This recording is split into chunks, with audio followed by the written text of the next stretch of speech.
And I'm fully self-aware that I was that idiot back in the 90s. So this is not, a holier-than-thou statement by any means.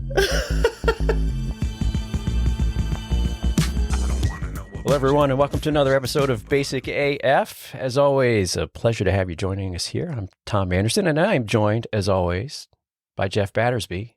Hello, Jeff. Good morning, Tom. I'm doing a remote today. You are in a different location. I am. I'm on the West Coast. I think there's a Lana Del Rey song in there somewhere. I'm on the West Coast. I'll lead with this, and then we'll get there. My uncle, John Brooks, who I adored from the time I was probably popped out of my mom. Somebody I really loved. He died a week ago today. And so I unfortunately didn't make it here on time to see him before he died. I was scheduled to fly out on Sunday, and he died on Saturday. But I have been here and with family, which has been lovely. And we're all missing my uncle together. So I am on the West Coast and will be until Wednesday. And it's sad, but probably good, as right. those things go. He was something else. He really was something else. And I miss him and will continue to miss him until I'm done. But yeah, so that's it. I'm in the ADU that my mom has and recording. So that's why it's a little echoey. And here I am. All right. Yeah. And you shared that picture with me of the two of you some years back. And I thought it was a great picture. And so thanks for sharing that. I mean, it was great. You could see him all over that, man. The look on his face and kind of, that was us in his kitchen. He's the one that taught me how to cook. And I would say more importantly, taught me to love cooking. Like, he was an experimenter in every way. He was a tinkerer. He was a guy that just did a lot of stuff. And that was in his kitchen. That was what's strange. I was doing a little math on that picture, and nobody's going to see the picture. So, you're not going to get any perspective, but I was doing a little math on that picture, and he in that picture was my age now. So don't you love that? Yeah. Right. So doing a little math and going, okay, I've got this many months left. Yeah, I do that too. Like my oldest son is 32, and I was like, dang. And then I realized that's the same age that I was when my wife now got married. Yeah. I'm like, geez, so we got married 2004, so she's second wife, but, and last. And, in all the good ways, by the way. Yes. That didn't maybe come across a bit harsh, but was not the intention. Wait, he Tom Tammy's behind you with an axe. Hold on now. Trust me, I probably deserve it before I even said that. So, yeah, time flies, man. It's something. Yeah. So, yeah, it really is. So anyway, sad family loss, particularly sad loss for me. So. Yeah. It is. So this is episode 57. And I know that segue was awkward. I didn't know what to say. So, that was super awkward. Yeah. Episode 57. Show notes can be found at basicafshow.com/57. Don't forget, we do have chapter markers in every episode. So if there's a particular segment that you're not particularly interested in and you want to jump around, feel free to. That's why we put them there. Or if you want to just get a nice overview of what's coming up in the show, you can use them for that as well. If you would, do us a favor, please rate or review us on Apple Podcasts, Pocket Casts, wherever that you listen, Spotify, it doesn't matter. Follow the show. That would be great. And if you are so inclined, you can join my newsletter too, tomfanderson.com/newsletter. Yeah, and we'll do a little other business at the top. Feedback at basicafshow.com. Easy to get to us if you want to, leave us a message. We also have a voicemail option that you can tap in your podcast app if you want to leave us a message or ask us a question. That might be kind of fun. We'd be happy to respond to those. And we have in the past responded to those when people have asked us specific questions about specific things. We have show music by Psychokinetics and Celsius 7. So we're grateful to psychokinetics and Celsius 7 for all of that. And Randall Martin Design is our show art. So there we go. We took care of all that stuff at the top. All right.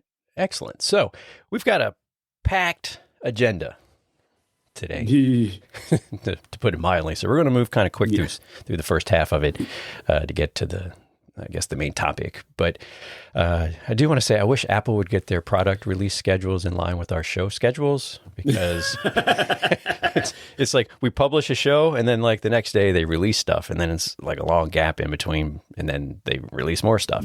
I'm sure they're really concerned about some that. Of this is old news. It is, which is why we're not going to spend a lot of time on it.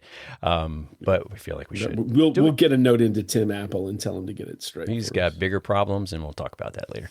Yeah, he definitely will. So let's see. Week before last, we got some updated, refreshed iPads and Macs. So I'll start with iPad Air with M3 chip. So spec upgrade for, which I think is the best iPad for most people. Yes, agree.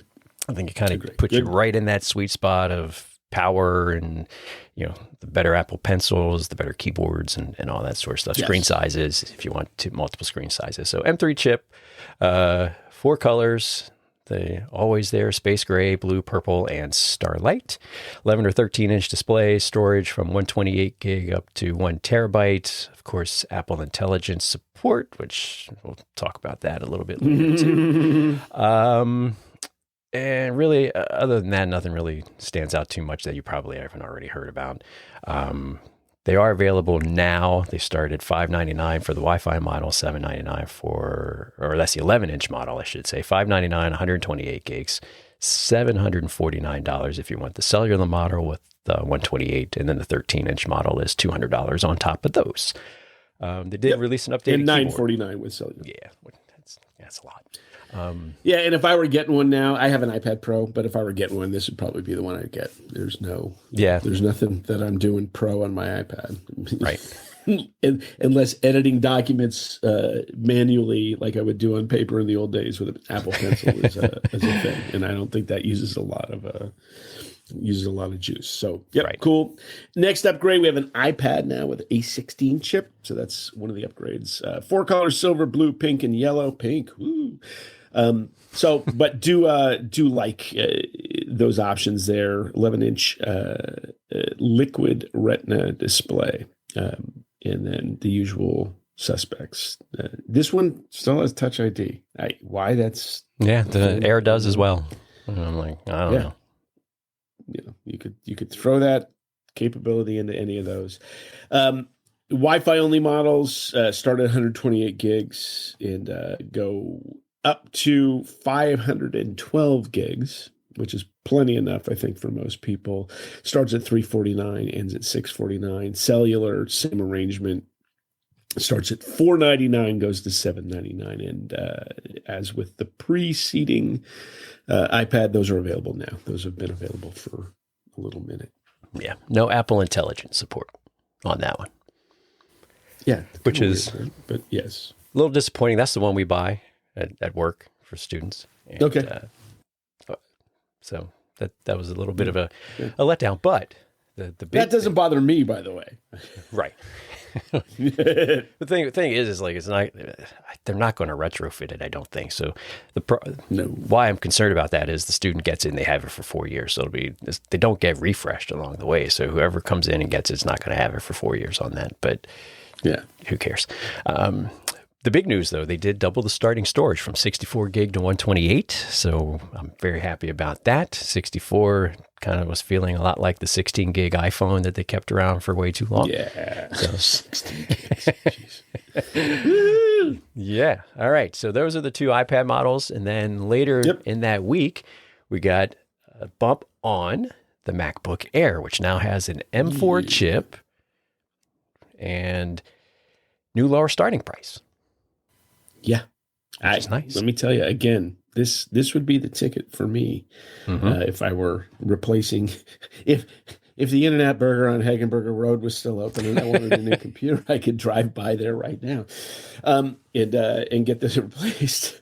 So, but it's again, as you said, M4 chip, 4 different colors: sky blue, silver, starlight, and midnight. 13 or 15-inch models, which, by the way, those 15s are pretty sharp. I had a client right before I came out here who just got one of those, and man, it's a nice computer. Starts at 16 gigs of unified memory, maxes out at 32, which for most mere mortals like myself, that's plenty of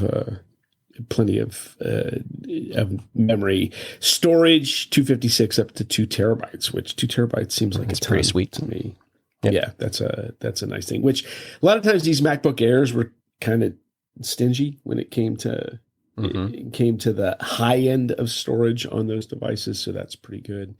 18 hours of battery life, and charges up to 50% in 30 minutes when using the 70-watt adapter. So really, really good computer. And the Apple education price, which works for you, Tom, and probably for a lot of people, $900.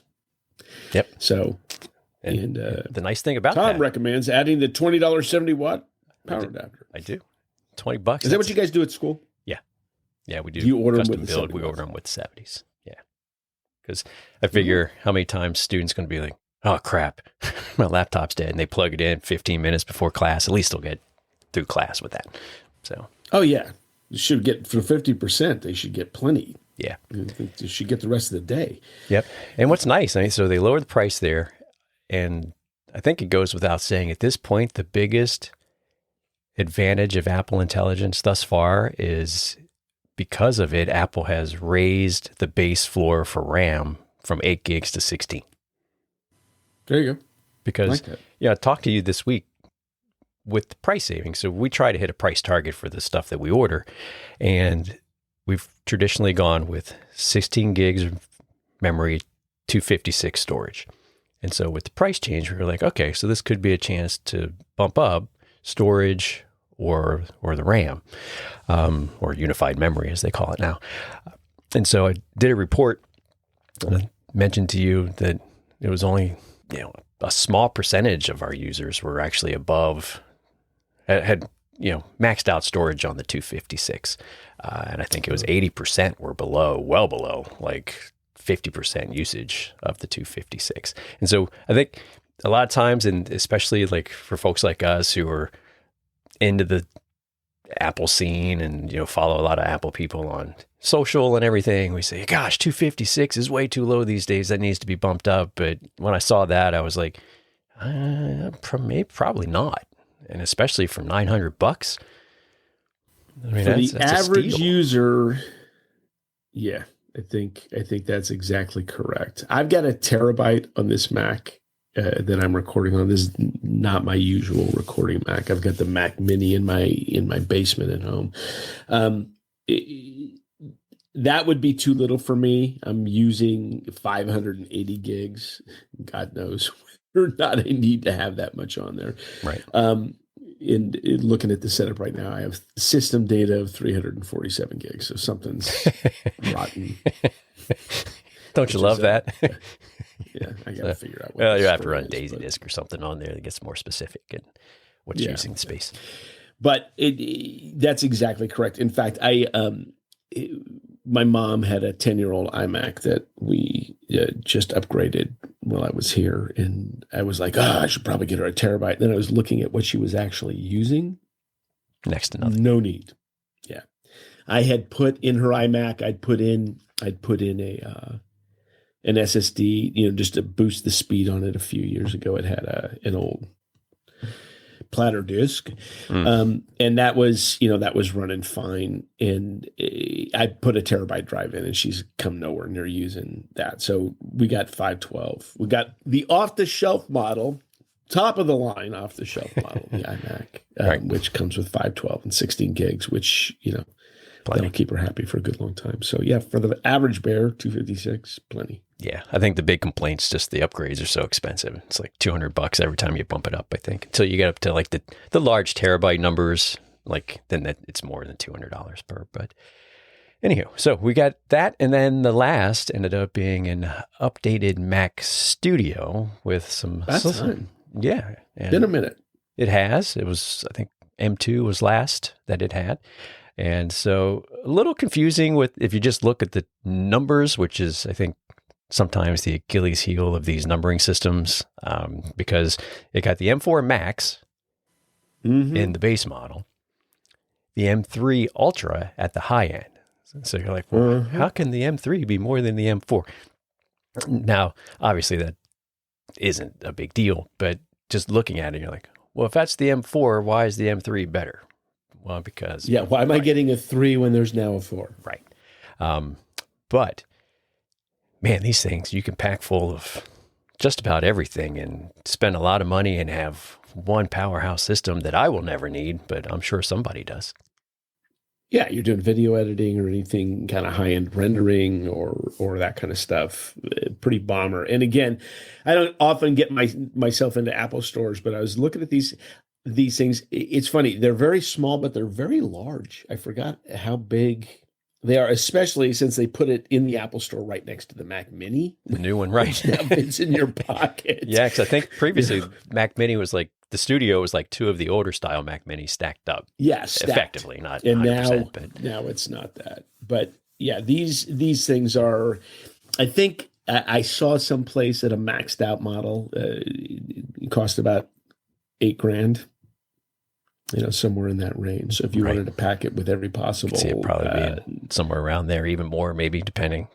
I saw someone posted on, might have been on Threads. They bought, it was I think it was for an AI thing, but 2 of the M3 Ultra, which is the high end model, with 512 gigabytes of unified memory in each one. I was like, holy smokes, that's a lot. Yeah. So that's a lot of money too. So sure. All that stuff's up on Apple's website. No update for the Mac Pro. And so people are wondering, will there be an update for the Mac Pro, or is the Mac Pro kind of, not going to really be around for much longer? Biggest thing it has is just expansion, right? If you need to put card slots in. Yes. Yeah. I don't know. That's an interesting question. Those things take up a lot of real estate too. They do. Yeah, and I think when you look at how much is packed into this thing, really, that sits on your desk, and and that thing sits under your desk, and if you want to go for the very expensive rollers, it has wheels on it, you can tool it around. You can, I don't know, for the same footprint, you could probably have a dozen or more of these, right? In that same space. And you get a lot of external expansion on the studio too with the Thunderbolt 5. Yes. They added. So if you do want any more information on those, like we say, Apple has them all up on their website, or go by a store if you'd like to see them in person. There you go. There you go. Pretty cool. All right. That's that. Tom. Yes. Man, they're handing you a lot of Vision Pro fun over the last few weeks. So one of the things that has happened is there is an immersive Metallica concert experience. And you've been headbanging, baby? You out there like flopping your head up and down and, holding on to the straps on the back of your head to make sure the Vision Pro doesn't fall off? I did. And I was like, hold on a second. Hold on. Can't be doing that. So they just announced this, I guess, a week or so ago. And it came out this week. So we're recording March 15th, Saturday, as we typically do on Saturdays when we have shows. And I think they said it was going to come out on the 14th. It was out Thursday night, 9 o'clock or so Eastern time. And I tried to watch it then, and then all of a sudden it started saying, we're having trouble accessing this content. So I don't know if they released it too early and pulled it back or whatever. But I was like, that's okay, I'll watch it. That means all 5 people that got a Vision Pro were trying to watch it. Could be. So watched it yesterday. Mm-hmm. And Jeff, I don't want to say with certainty, but this could be the turning point in the immersive content. I don't know if it's strategy or release schedule or way they're approaching it. This was phenomenal. Really? Okay, tell me. I was like, holy crap. So it's 25 minutes long. Okay. They still had the super close-ups, which I joked with you about earlier, saying you look like you were in the immersive video because you're basically face first into your laptop camera now. and so they still had some of that in it. So it's a bit of a light documentary style where each of the band members has, 60 seconds where they're talking about something. I think James may have had a few minutes more or a few seconds more, but most of it is concert footage from Mexico City. So Mexico City and Metallica is like lightning in a bottle. The crowds are always super hyped and over the top energetic. So that was a perfect place to do it. And it's in a big arena, and they've got, I don't know how many different cameras they had set up. Like they had the one right by Lars Ulrich, who's the drummer. They've got him around the stage. So as they're moving around, because it's kind of like a in the ring stage setup. And so they're just kind of walking around, and then they've got the snake pit in the middle where some people are. But then they put them up higher in the stadium. So in the upper deck area. And so you get this incredible panoramic shot of the set, and then all of the things that go with the video screens up above it, the lights, but then the rest of the arena as well, the sky and all that. And so they do 3 songs. They did Whiplash, they did One, and Enter Sandman were the 3 that they included. Oh, that must have been a fun one. That's about the only Metallica song I'm in for. Yeah, and so they've got audience shots. They got cameras right in front of the crowd, all over the band members.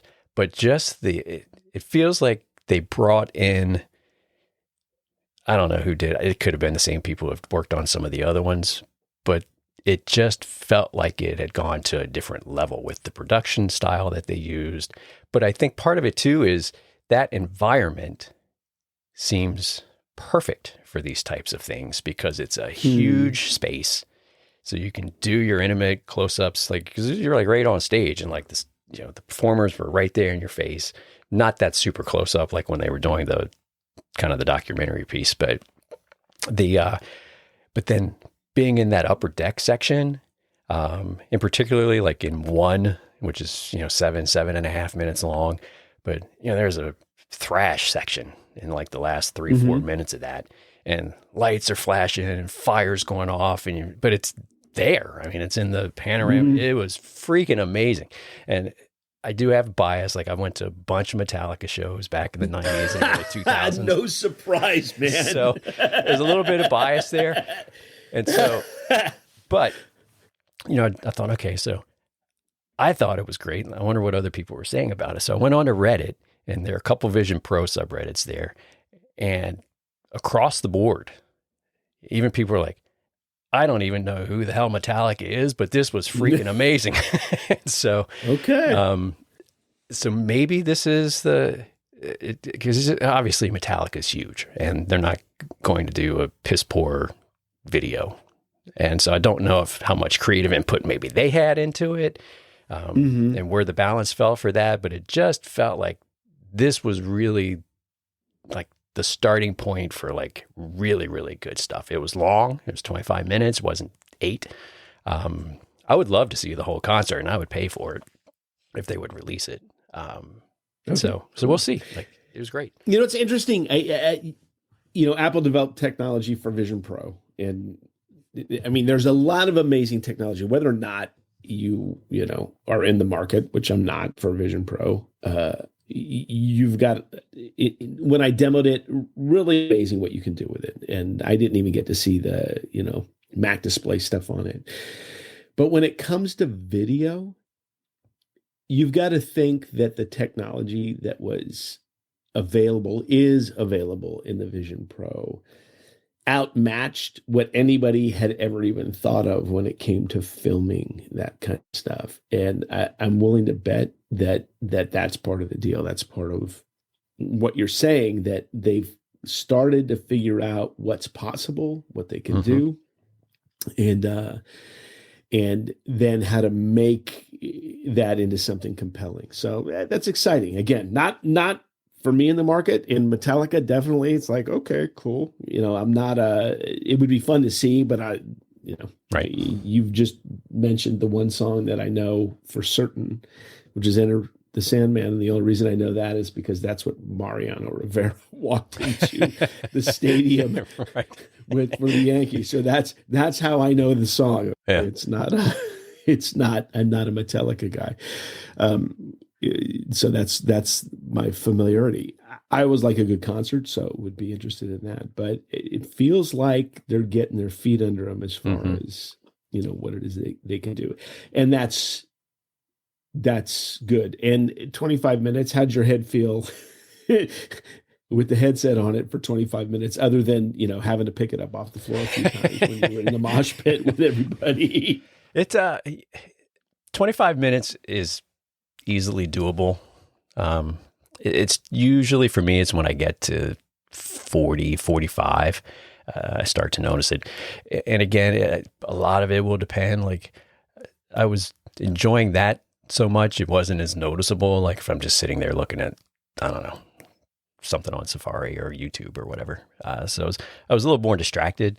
And Sure. So that was okay. And plus, I bought that Belkin strap that goes across the top, which looks a whole lot. I don't know if you remember, but in the Vision Pro announcement, you probably will, because it was when the dad was doing the weird video of his daughter at the birthday party or whatever it was, and everybody was like, "Ooh, that's cringy." And but Apple had a strap that went across the top with that solo knit band in the back, not the two thin straps, but that wide one. So Belkin put one out that kind of looks exactly like that thing, and that's helped out some for me for wearing it a bit longer. Okay. So yeah, it wasn't too bad. So hopefully this is the start of something. I can see them at some point starting to do longer and longer of these things, and then adding them as things you can buy if you want to, or rent, whatever. Cool. And I can't see them giving them away for free forever. So no, right. But I would do it. Like I think if this can get just enough traction where they start to, these types of recordings are being done more frequently, and the library builds, I think it's onto something. And because like tickets, say for a Metallica concert, you're going to pay $400 to be up in the nosebleeds at this point, I think. This was good. And if I had to pay $30, $50, I'd probably do that. Yeah. And not have to deal with idiots. So at this point, that's why I don't go to shows much anymore either. And I'm fully self-aware that I was that idiot back in the 90s. So this is not, a holier than thou statement by any means. This is, I was that. So yeah, I've been to a bunch of those. Now you're too old to do that. It was when we were younger. God, my neck hurts today. Yeah. So anyway, it was good. It was really good. And I hope that this is kind of the starting point for more of those. And I 100% think Apple's, as we talked about a couple episodes back, Apple's TV offerings, film offerings are pretty great in Apple TV Plus. Not going to surprise me at all if they're developing some, I wouldn't think of a series, but maybe something closer to a full-length feature that has these kind of capabilities built in. Yeah, I think they've got something coming up with U2 or Bono from the Sphere shows, maybe, that they're doing, that residency they're doing there, whatever. Yeah. So, yeah, we'll see. All right. So, good stuff. Well, happy that you got to do a little headbanging, Tom. I watched it twice. Did you really? I did. Once with the built-in speakers, and then once with AirPods Pro to see what the difference was. Because the spatial audio in the AirPods Pro was better. Yeah. Okay. Yeah, which is not a surprise. Right? I mean, that you'd expect it to be, but I thought I'd try that too. Typically, I don't use the AirPods with the Vision Pro very much. Right.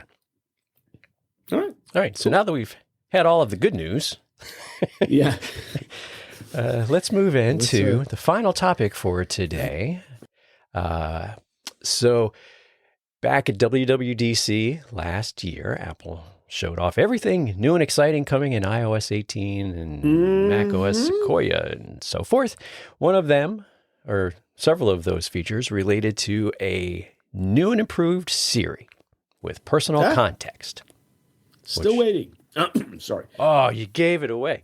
And so the whole background of that is, it's Apple is aware of the information on your devices in different applications, so photos, messages, mail, etc.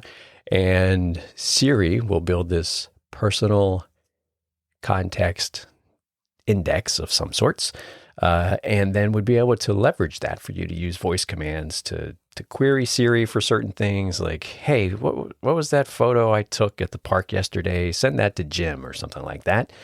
They showed it in video, did not demo it in person, which that will come back to us in this story a bit later. And not in a good way. And not in a good way. And so that's coming, later. And so everyone was working under the assumption that the .4 updates that are now in beta would include the first bits of that.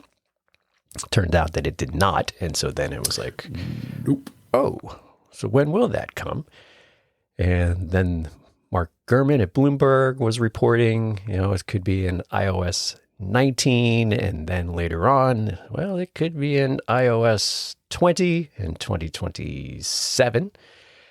And then everything kind of went off the rails. And so, and we'll preface all of this by saying most people don't care about any of this like the normal folks. Like my mom doesn't care. My wife doesn't care. My kids don't care, really. I'm abnormal. I don't care. But go ahead. And but in the kind of Apple sphere, which we're in, and a lot of other nerds are in, and Wall Street, those types of things, that there's a lot of perception around this thing and what it means, doesn't mean, a lot of speculation.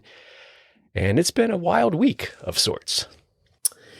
It has. And let's talk a little bit about this. So John Gruber, Daring Fireball, one of the things that he posted this week, which you shared with me, I had a lot of business going on here. I wasn't too much on the internet. Right. I've been here. But you sent me a text earlier in the week saying, have you seen this article by Gruber? And I said, nope. And the title of the article, for you Shakespeare fans, is Something is Rotten in the State of Cupertino. And John Gruber went to a great lengths to talk about, first of all, and this is kind of interesting for Gruber, he basically said, I missed stuff I should have seen straight out of the box. He started talking about those original demos, the things that were taking place, what it was that Apple was actually selling at the was it WWDC? It must have been last year. Yes. Was that and how a lot of the demos of what was going to be possible contextually with Siri was. Oops, Siri just opened up. Okay, why wouldn't you do that when I said that? I know you're talking about me, Jeff. Yeah. What was going on with that was fake, and that's a strong word to use, but they were not actual, and they never got to see, nor did they put hands on actual demos of some of the features that they were talking about. We would have called this in the old days vaporware. Mm-hmm. That would have been the thing, that was back in the days, or early days of the battle between Microsoft and Apple. For those of you who have not been along for the ride for a while, Apple would announce something cool that was working, and Microsoft would announce something cooler that was a great idea with a concept video. And what John Gruber pointed out that he missed in these demos was that while there was big announcements, there were big videos, really cool videos of what was going to be possible with Apple Intelligence, nobody was actually demoing that stuff, even in a controlled way, which, oftentimes any of those WWDC things where they're allowing the press to come in, you'll have a very controlled experiment that somebody's showing. Somebody hears very, very young version of what it is that we hope to do. And none of that was going on. And not a lot of people at the time said, hey, wait a second, we're not really seeing any of this stuff. So what we're seeing is this stuff is super hard to implement.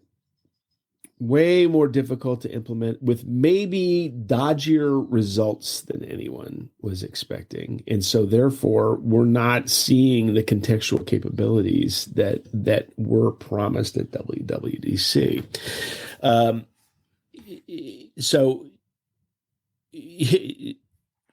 again, to Gruber's credit, he basically says within the first two paragraphs that he was an idiot for not noticing this. He says this announcement dropped as a surprise, talking about Apple Intelligence, these features in Apple Intelligence, and certainly took me by surprise to some extent, but was all there from the start. I should have been pointing out red flags starting back at WWDC last year, and I'm embarrassed and sorry that I didn't see what should have been very clear to me from the start.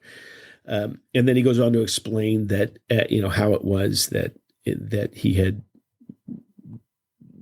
basically missed this, which is largely to say that Apple, their reputation and our experience with Apple has largely been pretty good when they make promises about the things that they're going to release. It's we say this, and then we do this, and here you have it.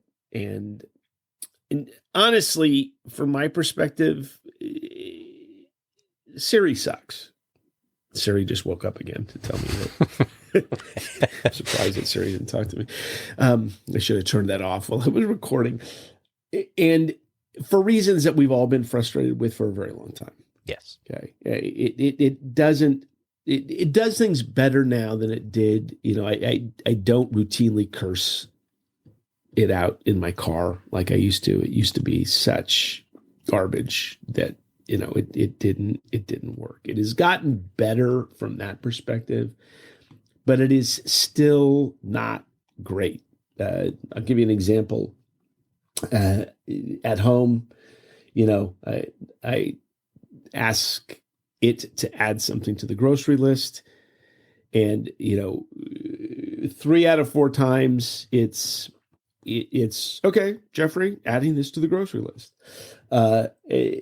But often enough, I get, I'm sorry, I can't tell who's talking to me. Oh gosh, okay, it's Jeffrey, and then it say it's me, and then it says back to me, oh, you're going to have to unlock your phone to do this. It's like, you got to be freaking kidding me. Didn't have to do that the other 3 times. Yeah, right. Right. It adds, it adds the. By the end of that, it adds the largest possible bottle of cheap hooch to the list when I ask it to do that. When you're running into that, is it Siri through HomePods, iPhone, Watch? What? It's HomePod. HomePod. Okay. It's and those are HomePod. And the original HomePods or minis? I think that's one of the original ones when that happens. Okay. But it happens at various times and points, and fine, we can make those excuses if that's the case. I mean, obviously, the original HomePods don't have the processing juice that is supposedly available. But all that to say that, at the very best, my experience with Siri has been inconsistent, enough that probably I would, if this was somebody I was dating, I would break up with them. You know what I'm saying? It was that kind of a thing where consistently inconsistent. I'll tell you, Ben Young Savage was at my house. He swings by my house on his way up to visit his significant other in Canada, because I'm halfway between the two of those. And he was at the house. He was sitting at the counter having dinner, and I needed to add something to the grocery list. And I picked up my phone and started doing it. He goes, use your watch. Use your watch. Why aren't you using your watch? It's like, because it doesn't work. So all that to say that I am not surprised that these deep contextual capabilities don't work.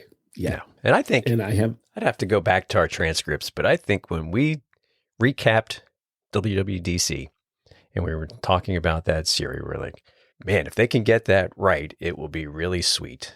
And I think we've been pretty consistent with this. Yeah. But we don't have much faith that'll actually ever work. Yep. I would be willing to bet you're correct. For this particular thing that Apple does is not good. They do a lot of things that are amazing. Absolutely. Right? And there's no question to that. But this particular thing, and I'll go to say too, Siri's the worst of these kind of voice assistants in a lot of ways. But from what I've read, and I can't speak to it firsthand because I haven't used them, I think Alexa, Gemini now on the Google phones and stuff, Gemini seems to be doing some of this context stuff now from what I see people post. Again, don't have one, can't verify it. Maybe it does, maybe it doesn't.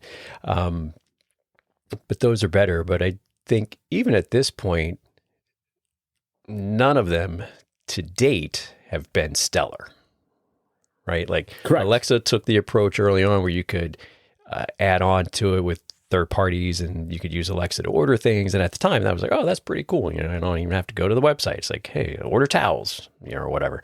The Gemini stuff seems to be okay on the phones that run it. So, you know, Apple's not the only one working on this, but I think the biggest thing from the Apple side is that they just don't typically do the vaporware stuff. Where they show it in a video at the keynote and not have something like you alluded to, like even if it's an Apple person there, see, you could do this, because a lot of times there are times they won't let the press touch it just yet. And remember when the very first iPhone was announced, they just put it in that enclosure because, you know, that was nowhere ready to go. And if you go back and read the stories from the people who worked on that, they were like, we had a very specific script and we had to make sure these things worked. Nothing else worked. And so we were all like, oh God, please let it work. So, you know, demos of that sort by the company, they've done it before, but compare that. And I think this somewhat ties in. I didn't think of it until now. Prior to COVID, these keynotes were live. And so an Apple exec had to stand up on stage, big screen behind them, and they would actually use the stuff. And that's what Jobs did with the iPhone back in 2007. Right. And when COVID hit, they went to these produced videos, which everyone agrees are very well produced, but it takes that live element out. And so if they were still doing live events, what would they have done? Because apparently this wasn't working enough to show it, even with an Apple person demoing it, you know, not at right all. After WWDC. It's not working presently. Right. So I think if I were CEO, I would say, okay, we're done with the super polished videos. We're going back to the Steve Jobs theater. And if your crap doesn't work, you're not showing it and we're not talking about it. Yeah. So I 100% agree. What happened? That is the downside of the non-live, as you say, because nobody has to demo it. And it hides the warts. The ability with video.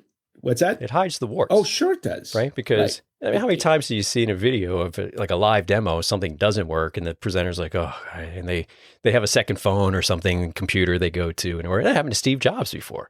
And so it was just part of the presentation. It was inevitable at some point something would go awry. But yeah, so, and I think that was part of what Gruber got to. Towards the end of that thing. And there's been some other stuff, like apparently one of the Siri leads at Apple had a meeting with everybody that somebody leaked to Mark Gurman. He leaked some details of that. And you know, give some props to Gruber because he's in pretty tight with Apple. Yes. Gurman gets a lot of scoops and leaks and things like that. But I mean, every WWDC of recent years, you know, Gruber does live talk show and he usually has Craig Federighi and maybe John Turnus, some of the other folks there on stage with him. So he's got connections. Absolutely. And maybe that clouded his opinion of things a little bit earlier. I don't know. I don't want to speak for him, but for him to have those connections and like the writing he's done this week, I think that's probably some of the best grouper we've had in a while. I agree. I do agree. Yeah. Because I like when he's taking those critical looks, and he ends like the something rotten in the state of Cupertino closing paragraph, and we'll link to it in the show notes. You should go read it. Tim Cook should have already held a meeting like that, and the like that is a reference to the meeting Steve Jobs had with the Mobile Me team when that released and was a total piece of crap. People lost data, contacts, mail was a mess. None of it worked. And so he had this, and it's legendary at this point, but he had this meeting. So Jobs stood up in front of people and says, "Can anyone tell me what Mobile Me is supposed to do?" And so he got an answer. And this is where we miss Steve Jobs, I think. So why the F doesn't it do that? Yeah. It isn't a room full of people. And so that's that he's referring to. So Tim Cook should have already held a meeting like that to address and rectify the Siri and Apple Intelligence debacle. If such a meeting hasn't yet occurred or doesn't happen soon, then I fear that's all she wrote. The ride is over. When mediocrity, excuses, and bullshit take root, they take over. A culture of excellence, accountability, and integrity cannot abide the acceptance of any of those things and will quickly collapse upon itself with the acceptance of all three. Yep. And there you go. Yeah. Brilliant piece of writing on his part. Yeah. And you're correct. He actually followed this one up with another one about the Gurman, what Gurman was able to, those notes, which, by the way, that's another little piece of information. Apple, nothing usually pierces the veil. You don't get insider information on private meetings in any kind of detail. And the fact that Gurman got some of that information is indicative of something else that might be rotten, in the state of Cupertino. Right. Did you read that? Did you read the leaked stuff that Gurman had? I didn't read Gurman's piece because from the Bloomberg thing. is. So yeah, I only read it. I read that, and my take was, okay, he's like, this was ugly and it's embarrassing, and works 60 to 80% of the time. There was a little bit of critical stuff there, but then it got to, but you're all doing really hard work. And it just, for me, it was like, this is not right.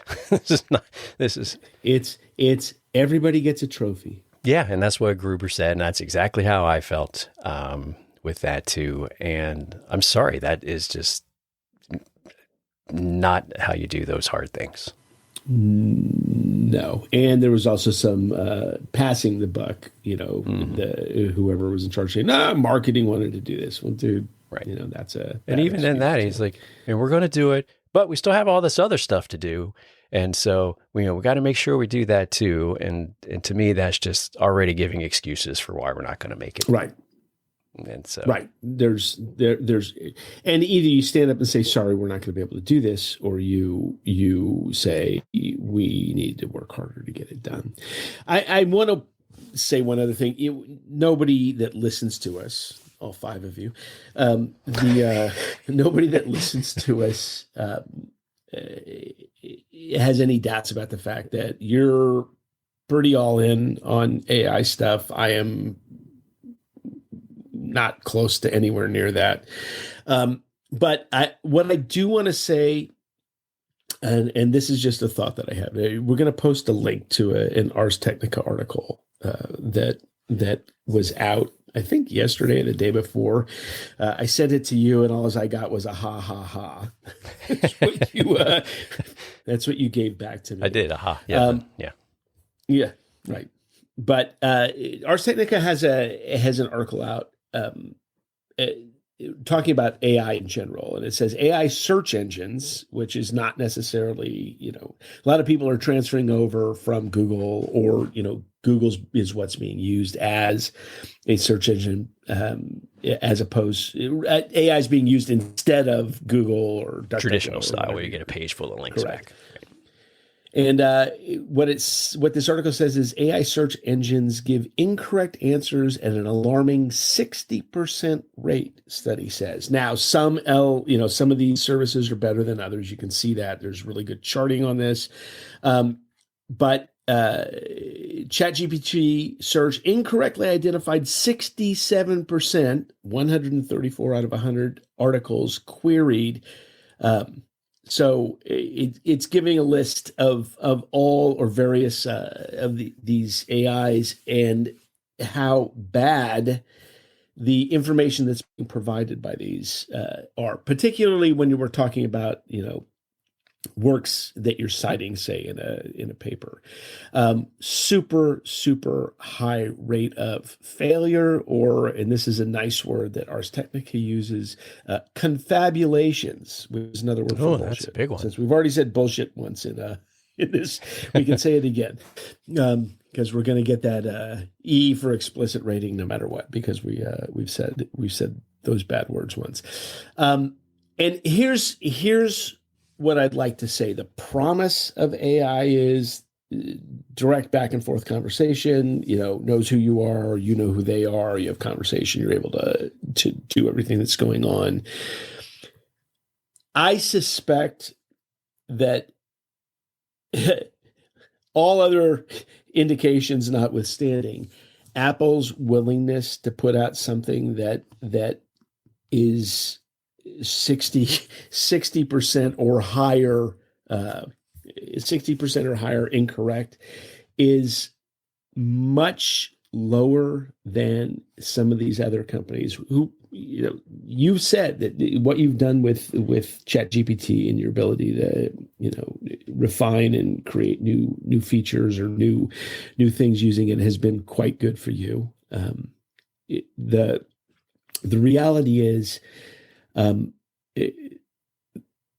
the difficulty with this, particularly since it's not really thinking and it's only responding,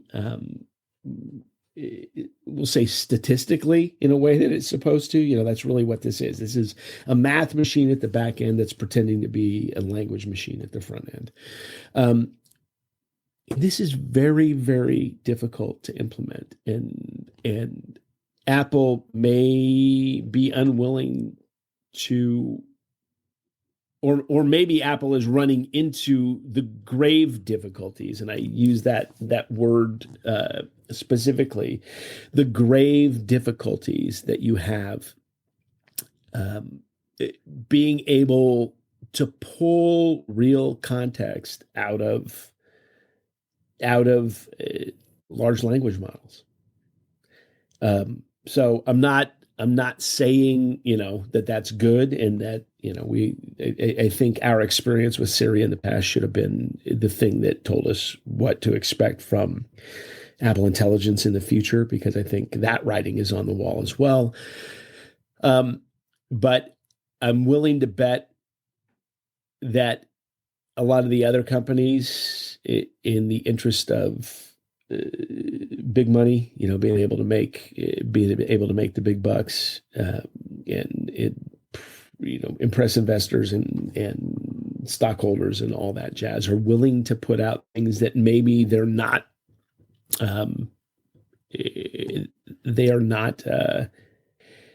being honest about, the results of this information. Independent study, 60% of information on AI search comes back incorrect.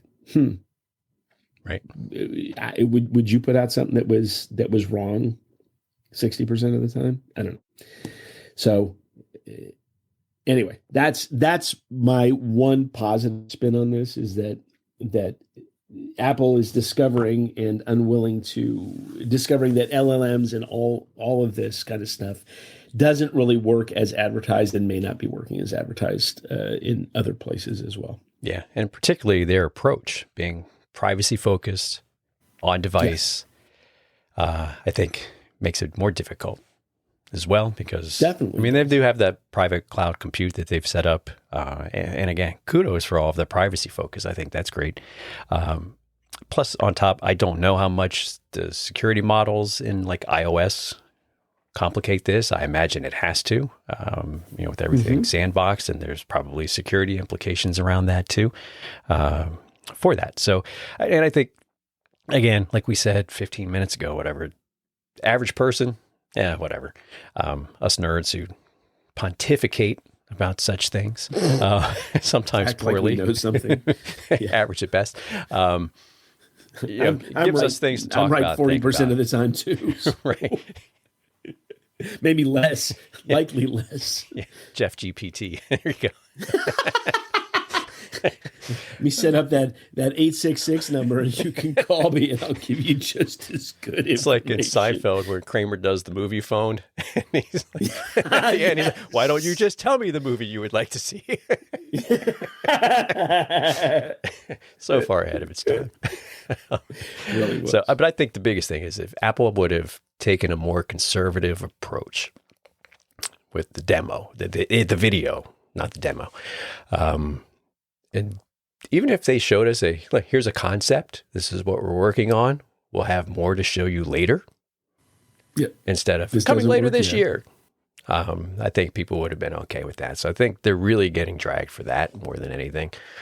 And they did got seem to be asleep bamboozled at the by wheel. their ability to create really good video content, by their own ability to create really good video And they were content. asleep at the wheel on the generative AI stuff. And a lot of it, I mean, how many times have people have said, Apple hasn't improved Siri since they got it, or it started off okay, and then it started to fall apart. And then Apple got it. Well, I think even when they first had it, because there was an old video, I can't remember if I sent it to you or not, that Scott Forstall was demoing. That shows you how long ago it was. But it was a live demo, and it was for sports scores, and it looked really nice, and had decent information in it. And I think I was like on iPhone 4. And then it just kind of didn't go anywhere. And, Right. what sticks into my mind was that quote, and I feel like it was probably in another Gurman piece, where year before last, the Apple execs, and I think Craig Federighi was one that was quoted in the article. So take it, not direct quote, but secondhand. Wow, this ChatGPT is really good. We're way behind. Paraphrase that a lot, but and so I think maybe some of that was panic, that we've got to do something and show something because the market's looking for it. But Right. I think they could have showed something as a concept and say, hey, this is what we're working on, and just done the This is Apple what we Intelligence hope stuff to they've do. done so far, put that out because that seemed fairly easy to do. And then say, this is, a vision of what we're looking for. But I think Gruber alluded to in that concepts and visions were stuff that John Scully era Apple did. Remember the Knowledge Navigator or whatever that was back in the day? Gil Amelio, pal. Yeah, well, he's the turnaround expert. Brought jobs back. That was the turnaround. That was. It was. See, brilliant. he's an expert. All right, I think we've beaten this horse to death, Jeff. Goodness, Tom. Yes, we have. It's almost an hour, and we apologize if you've stuck with us this long, but we appreciate that you're here for the entire round. So yeah, Tom, let's try to knock this off before the hour. We do appreciate you coming to visit with us, listen to us. An hour's a lot. So. Yeah. So thank you very much. So we will talk to you again in a few weeks. Until then, we hope you have a great rest of your day, night, a couple of weeks, and we'll see you then. See ya. I don't want to know about your imperfections, dude. Prefer to leave